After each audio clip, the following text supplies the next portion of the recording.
And hello, everybody, listeners, viewers. We are excited today, man. I am. I guess you are too, but certainly me. I got the incredible Sean Kemp. Hard to track this guy down, but man, I'm glad I did. And hey, Sean, how you doing today? Good, man. It's a beautiful day to get better, right? that's well said, my friend. Yeah, that is really something we can all aspire to every day, man. Keep pushing forward. In fact, today, Sean, as you know, we're going to cover some really cool topics here, and really, it's sort of the top level concept is to learn more about obviously you and your background, but also how can people, folks, businesses out there, entrepreneurs, take their products and services and really elevate that above the noise so that they can sell more. It's sort of the official title here today of this episode. And I know you have a lot to bring to the table. So one of the first things I'd like to do then is simply just ask you, how did you get started and why do you do what you do? Well, I think this is right.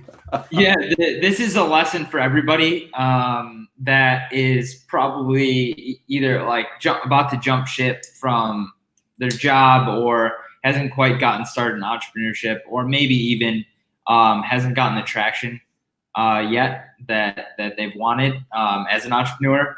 But I'll share just a really quick story about my background, how I got started. I actually grew my network and my business. A lot of it came through networking and negotiation, two probably the most important skills that anybody can have right now if they want to be an entrepreneur. Networking, negotiation is like super important if you want to climb what I would call like the invisible entrepreneurial ladder. So we all know what the corporate ladder is, but there's also a ladder in entrepreneurship where some people see you as the top and where connections just kind of happen for you. Obviously we'll get into how you can grow that in a little bit, but going back to my story, I honestly struggled a little bit inside the fitness industry.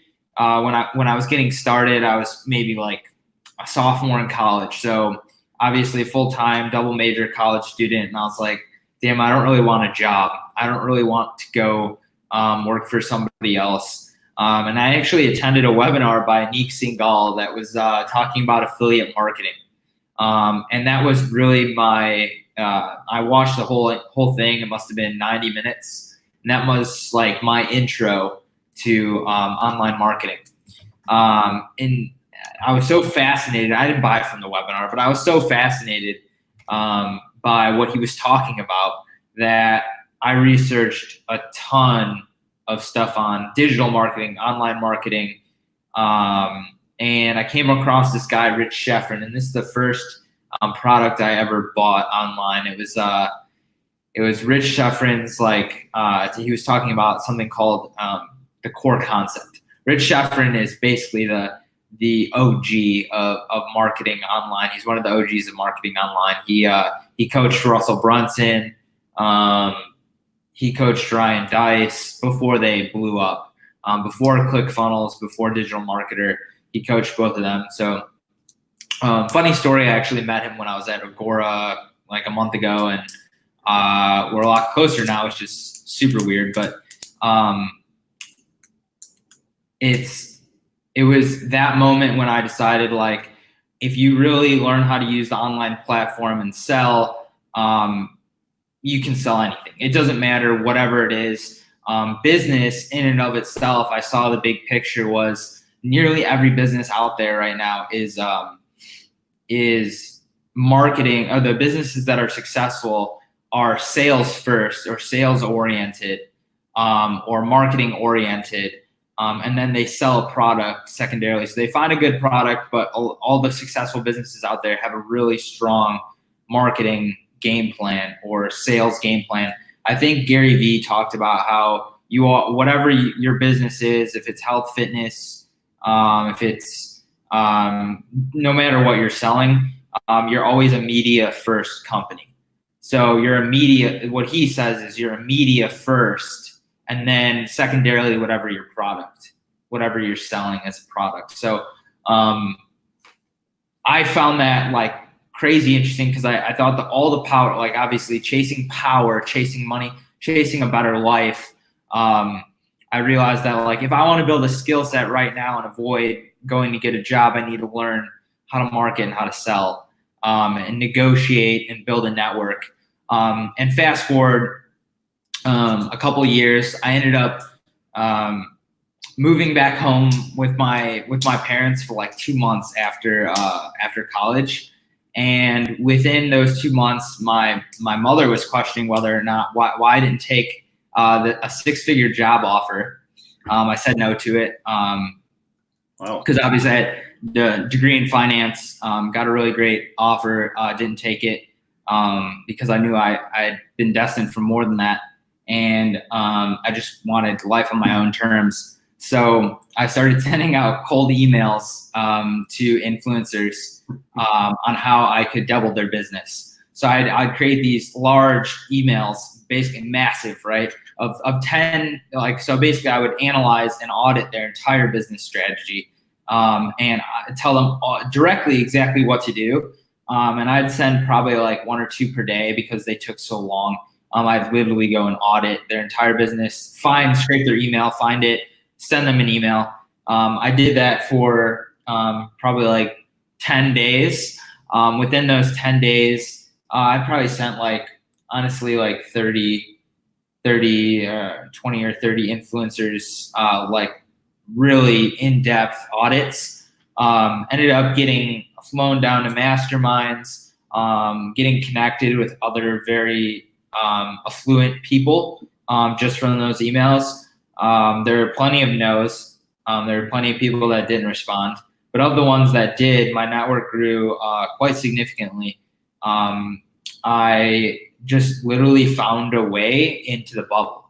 And I think for the people that are struggling to get traction, that was my in. And I think everybody has a story about like what broke the bubble, what was their end point, because I was obviously like mentally like a really strong person. There was a lot of people doubting me, my own like mother. Yeah.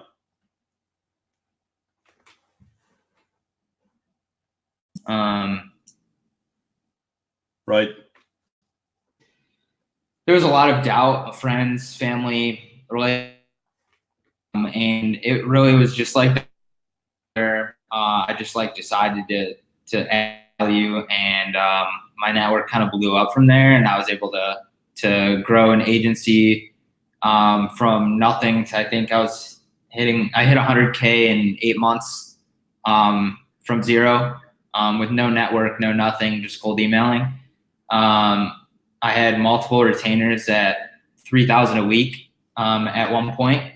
And so like, you know, probably like, I think within 5 months I had 3 retainers at 3K a week.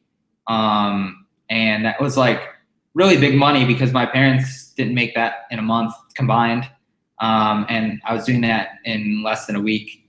Like they probably made like half that in a month. So and they're probably the wealthiest in my family. So it's like a very odd thing for me to have that all happen. So that's kind of my story. And honestly, there was a skill set that I had. Like I'm really good at writing. I'm really good at negotiating. I'm really good at knowing what people want and knowing how to give it to them.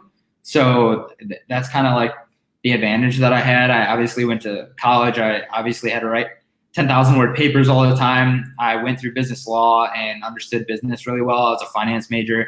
So like I had a pretty decent background. But at the same time, you don't need all that. A lot of people can start from ground zero and nothing. And maybe not everybody listening to this podcast needs, but I think probably a lot of people. You need to get traction, consistent income. I can still traction. Like if you're making some good money every once in a while, that's not traction. That's that's frustration. But yeah. So if I were to be totally honest, that story and that background really helped me kind of grow from that point. And that was 2016. So that's, yeah, I graduated December, spent a year trying to grow a fitness company with, I didn't really learn how to pitch investors, which now I know how to do because I'm building a couple businesses that need investors. So, but yeah, I had no idea that I would need them. I had no idea a lot of things, like, and through struggle, obviously I found success. So that's kind of the background that I have in my story. That's really phenomenal. I didn't know all those details, but I think the big lesson here for everybody watching, listening is really this: just summarize it as in, outside of grit and go forwardness, and don't give up and be positive, or slug through whatever that person, or in this case you did. It's really give to gain, right? Right. So if you're looking to help somebody, do exactly that, and then you're going to win over time. Yeah. Well, that some before, but I actually, never chased the money. I figured that, if I added a ton of value, eventually it would come back. It would come back to me, and it did. So yeah, no, that's awesome. Yeah.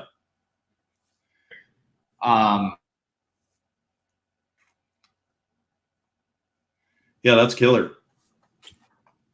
Are we breaking up? Yeah, I think we're breaking up slightly here. Let me see here if I can stop my cam for a second. Did that help a little bit? Yeah, I think. Can you hear me? Yeah, I can hear you. That does. Yeah, I can hear you now. Cool. All right. Yeah. So no, that's awesome. All right. So really sort of leading from there and into sort of more current day and right now, how are you, we talk about, raising product services, customers, brands, there's a lot of talk about influencer marketing, obviously, all these buzzwords out there, but at the end of the day, the basics work just as well today as they did, way back in the, should I say, late 1800s and the early 1900s. The principle of human psychology, the human nature. Can you speak to that a little bit on how you approach it, sort of maybe philosophically a little bit at first? You kind of addressed it a little bit, and then how perhaps you might help somebody get more visibility and raise that brand or that position in the marketplace. Yeah. So if we're speaking towards what I would like to call it, there's a couple of business models that have grown in interest in the last couple of years. Obviously, people have been interested in selling information for quite a long time now, especially with affiliate platforms like ClickBank. Yeah. And there's plenty of people that are like, "Oh, I want to be the number one." I've heard a long time. Yeah. Build basically that their business thrives off of them and who they are and how much people like them or how much they have to share.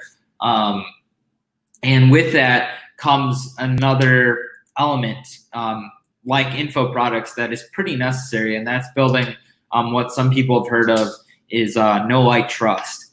So you have to get them to know you, to like you, and to trust you before they buy.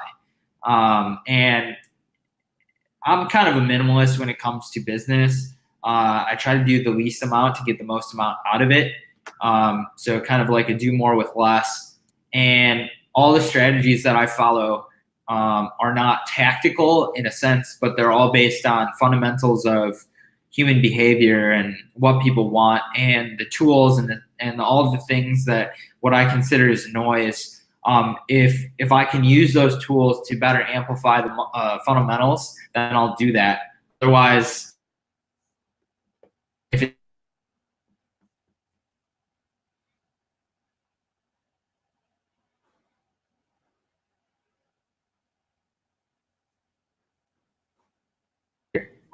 As far as it interesting for the viewers and listeners, I have a 4-step process for everybody that is listening to follow if they are trying to build their know, like, trust, if they're trying to build authority, if they're trying to become the go-to in their niche. And it's all based around psychology and human behavior, because there's a lot that are struggling.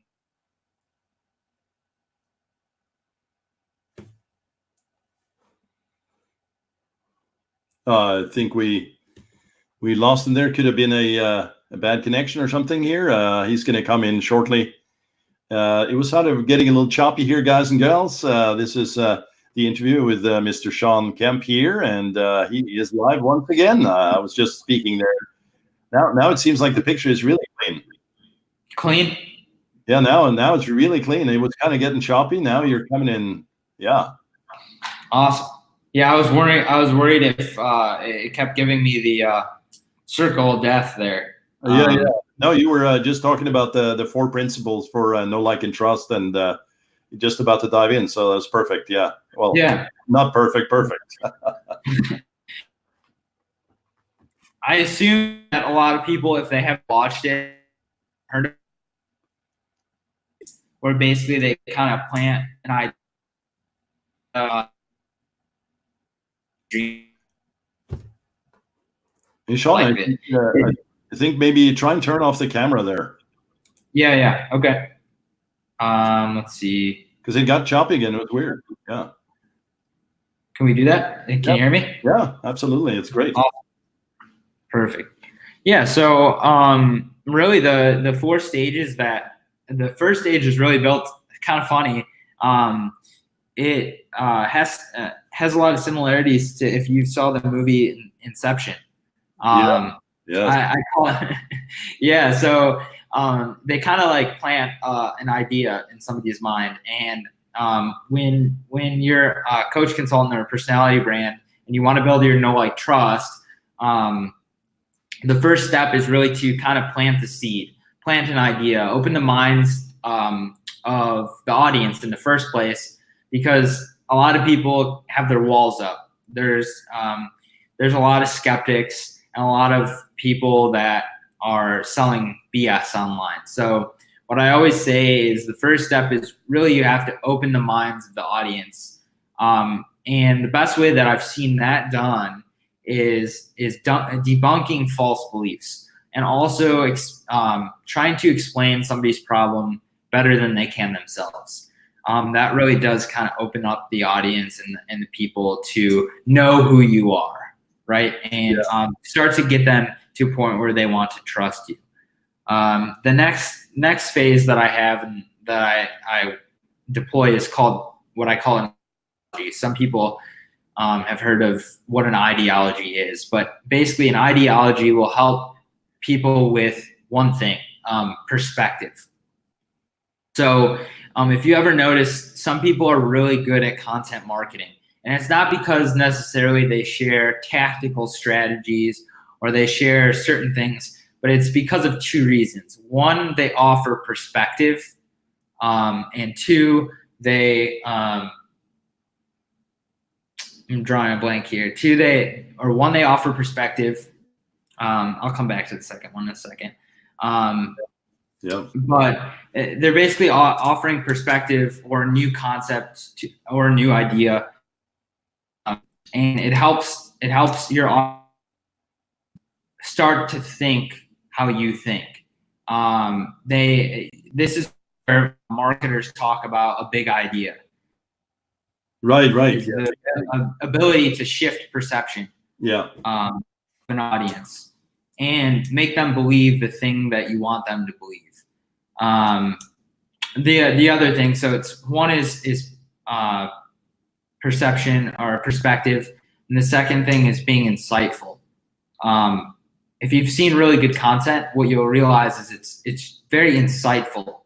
And if you can be really insightful and show new perspective with your content, which is exactly what a big idea is, that's really taking them to the next level, where you're really warming up that audience.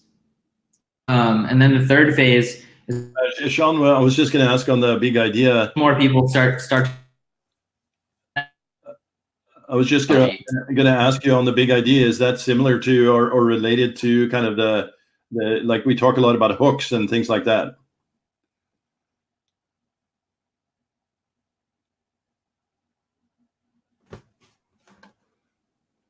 Is that similar? You cut out there, John. Oh, I was just going to say, is that similar to like the hook thinking, the big idea? The big idea is a way to really shift belief, or it's the one thing that you need somebody to believe to buy something. We could do a whole interview around the big idea and like the 4 U's of a big idea. And yeah.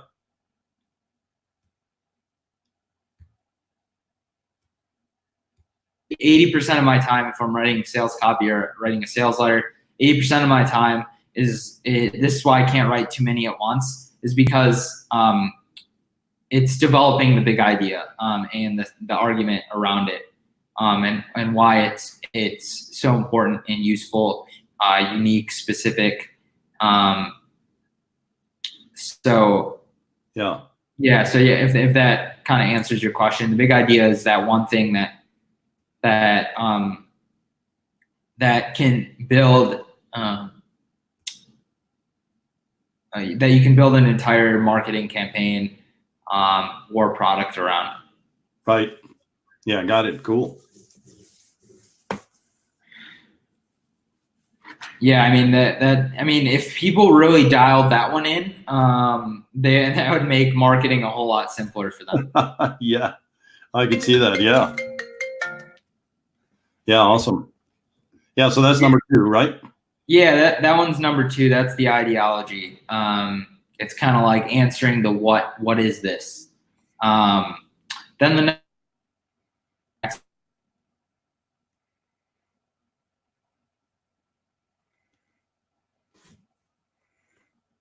pattern that people have. What was the third thing? Sorry, I missed it there. Yourself. A way to differentiate yourself from everybody else. Methodology. It's what. But even if they do have a methodology, they aren't able. They're not very good at articulating or helping the customer visualize it. That's why if you're creating a methodology, it's really important to create visuals around it. So if you're building a webinar out and you don't have a methodology, realize that most webinars are built around a methodology. It's built around a process or a system or a formula, a method to get a result. And if you can actually create a visual around it, you can build an entire webinar around it, a really successful, high converting webinar just around the methodology. Because generally most people that are running webinars are not running it with being the first to market. They're not the first product out there that these people have seen. They're not the second product out there. They're of many products, or there are many people promising the same thing, so they have to stand out, and that's where the methodology comes in, and where you teach your customers how to apply an idea to get what they desire most.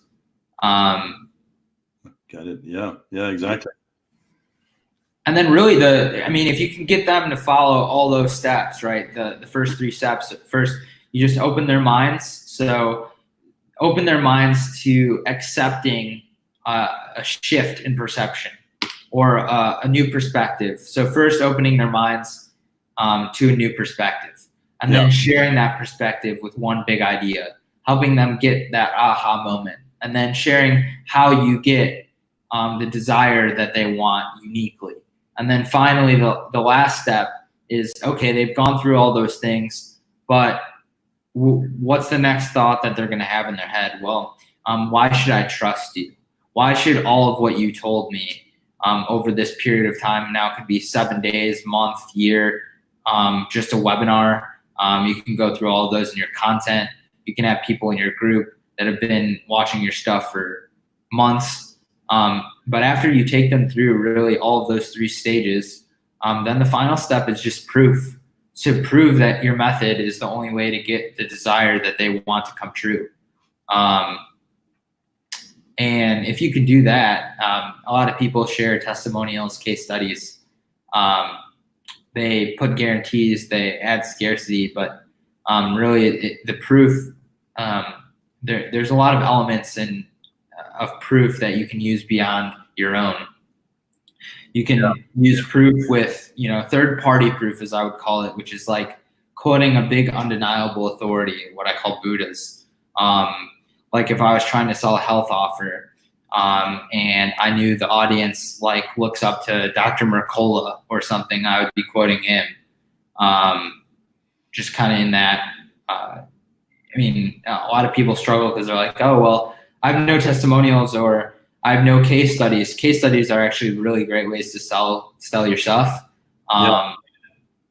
Because they overcome the proof element while also sharing your methodology and shifting the perception of the audience. So if you really look at the really high converting sales letters or highest converting customer journeys or funnels or whatever, they all follow these 4 stages extremely well.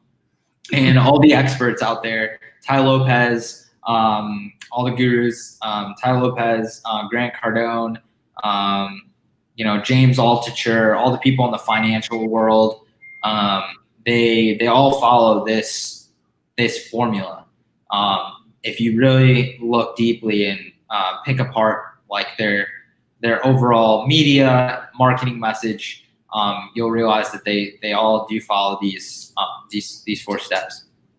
Yeah, they do. I've seen it, and it's just, for many I know, and listeners here and folks watching is, you see it, but you don't fully understand how to put it together for yourself.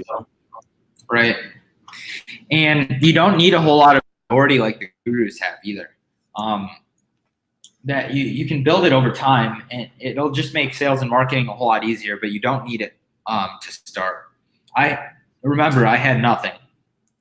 Yeah. I had no authority, no website, no influence, nothing. And I cold emailed and still was able to build that business from 0 to 100K in 8 months. So that's impressive. Yeah. Well, that's very cool, man. That is very cool. In fact, I'm going to be sort of transcribing some of it into text also. There was some drop-offs here and there, but I got it all, so that's good. And one of the things that I think folks are challenged with is, hey, now that I understand sort of the formula or the general approach, where can I go to learn more? We're going to get more information about where they can reach you, et cetera, in just a few moments here. But, as sort of an intermediary, what are some of the books or resources that you might recommend? Like, hey, at least these 2 books or 3 books are must-have or must-do reading. Yeah, so I guess breakthrough advertising is probably the most important. In there, you'll learn some of what I talk about with buyer awareness. I also haven't updated. So the breakthrough advertising was written quite a long time ago. And all are built on the fundamentals of human psychology. So those things will never change. But per se, the tools and the systems, when they're talking about direct mail and all those things, they don't really apply to the same tools and systems and advertising methods that we have available to us now. We can get a lot done with less than we did then. We have a lot more data to pull from. We have a lot more softwares. We have a lot more ways to automate. We have a lot easier ways to hire out. When in the past have we been able to go on a website and be able to hire somebody from a different country for way less than we would for people here, and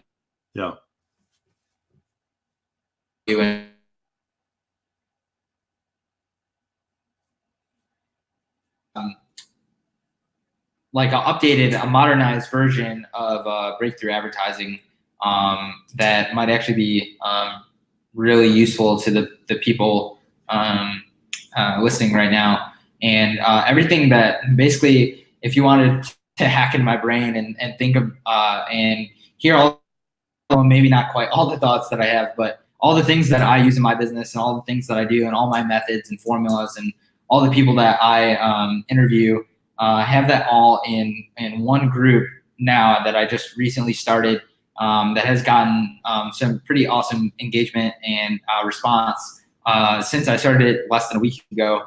And it's all built on the idea and concept that you can do more with less, that more with less. Facebook group, and if you can,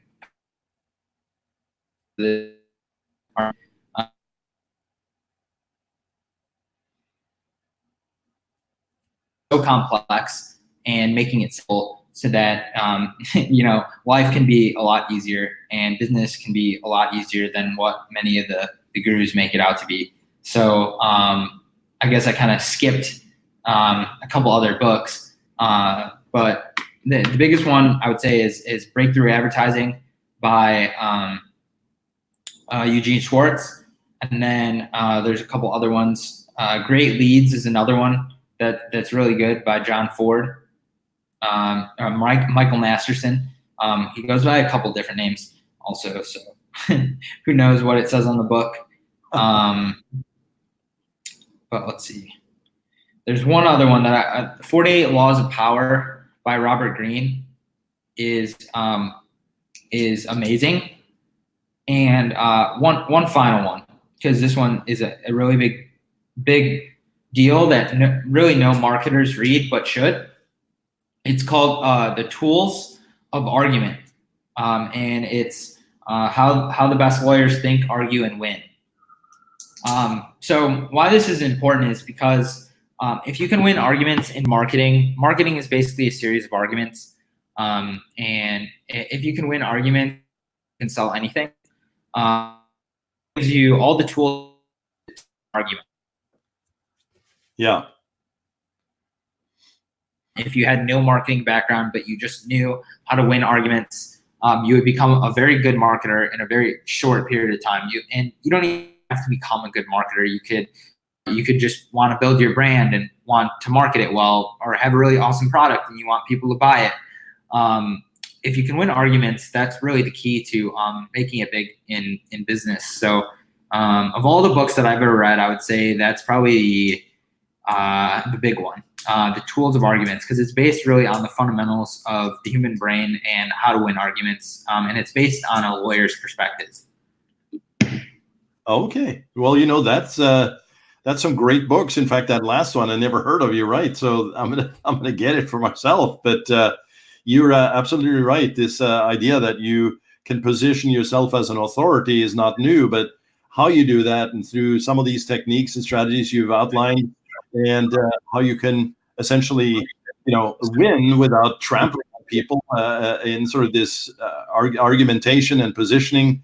That has to be really a home run when that happens naturally and sort of using this process. So yeah, no, that's killer, man.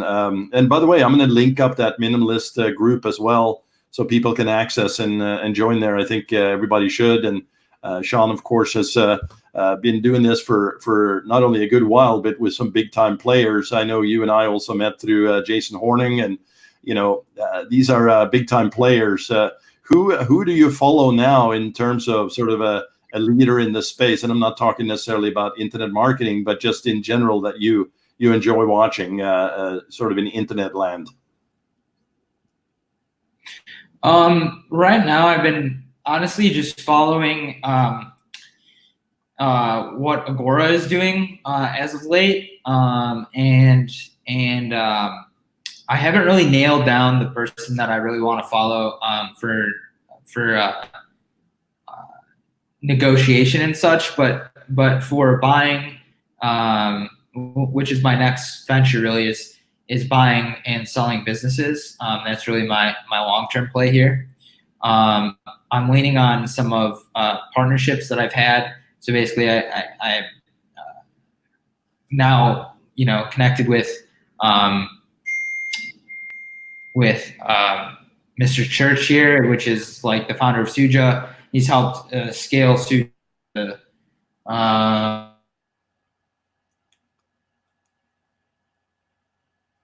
to I don't think they sold 100% of the business, but and also Carl Allen, which basically he teaches people how to acquire and sell businesses without their own money. So when I'm following somebody, it's probably Carl. I love his stuff. It's like absolutely amazing. Rich Sheffrin, obviously, still follow his stuff. And love our conversations together. And like what Agora, they built a $1.5 billion company in the info marketing space. Those are kind of like, I don't really consume that much information anymore. But when I do, those are kind of the people that I fall back on. Yeah, no, that's awesome. Yeah, some really great insights here, both from sort of a strategic top level and then driving down into some detail and tactics. This has really been extraordinary, Sean. I know we've been trying to connect for a while, and we finally did. Let me see if we can turn the cameras back on here. Let's see here. Let's see here. Start cam. Do you? Oh yeah, there you are. Yeah, we're gonna edit this a little bit. It was a little choppy. We got all of it. So I really want to thank you. Any final words, Sean, before we depart? Nope, that's it. Oh man, awesome. Well, I'm gonna thank you all for watching, for listening. We're gonna come back at you with another podcast, of course, as we always do. And for all of you, have a great day, evening, or night. I'm going to close this out. And Sean, hang on. We'll have a brief talk here. Thank you.